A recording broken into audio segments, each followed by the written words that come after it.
33 e o último, né? Ele pede o seguinte: os ângulos diretores de um vetor são... então é o inverso do que nós acabamos de calcular. Ele me deu quais são os ângulos diretores.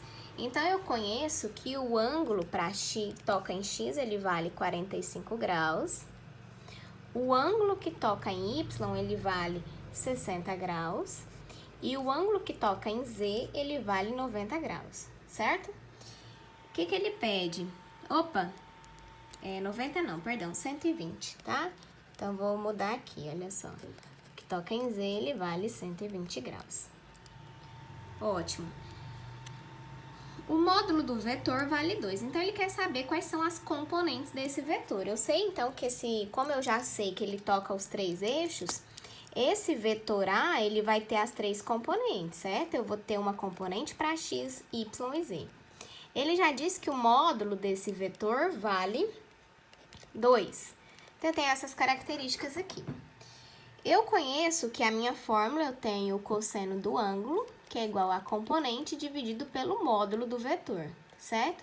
Então, basta eu isolar. Eu tenho que para x, olha só, eu tenho um cosseno de 45 graus, que é igual a componente dividido por 2. Eu apenas multiplico o cruzado aqui, olha só, cosseno de 45 vezes 2, eu tenho que essa componente desse vetor, ela vale... peraí, deixa eu fazer o arco dele, para a gente calcular a componente vetorial. Fazendo apenas aqui, então, a multiplicação cruzada, eu vou ter o meu cosseno de 45 vezes 2, me dá um valor de 1,41. Então, a minha componente em x vale 1,41, certo? Se a gente trabalhar esse ângulo aqui como sendo decimal, eu tenho que o cosseno de 45, ele vale 0,71, que é o mesmo que raiz de 2 que divide 2, certo? Se eu também substituir aqui, olha só, por raiz de 2 que divide 2, eu vou multiplicar isso daqui por x sobre 2, certo? Então, veja bem, eu vou estar fazendo, olha só, 2x é igual a 2 raiz de 2. O meu 2, ele vai passar dividindo, então, eu vou ter 2 raiz de 2 sobre 2. Vou simplificar e me sobra raiz de 2. E raiz de 2 vale o 1,41. Então, tanto eu posso expressar essa componente como decimais, ou eu posso expressá-la como sendo simplesmente raiz de 2, tá? Então, vamos descobrir qual é a componente em y. Vou colocar aqui para a componente em y.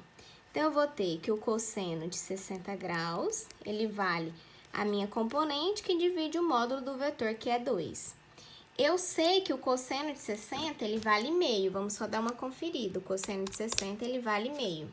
Então, eu posso dizer que 1 sobre 2 é igual a y sobre 2. Se eu multiplico o cruzado aqui novamente, olha só, eu vou ter 2y igual a 2. Se eu passo o 2 dividindo, então a minha componente em y, ela vale 1, ok? Por fim, eu vou ter que a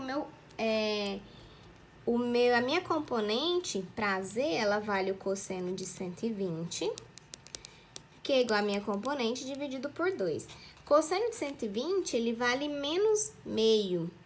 Então, eu vou ter aqui, ó, menos meio é igual a z sobre 2. Simplificando, eu vou ter que essa componente em z, ela vale menos 1, ok?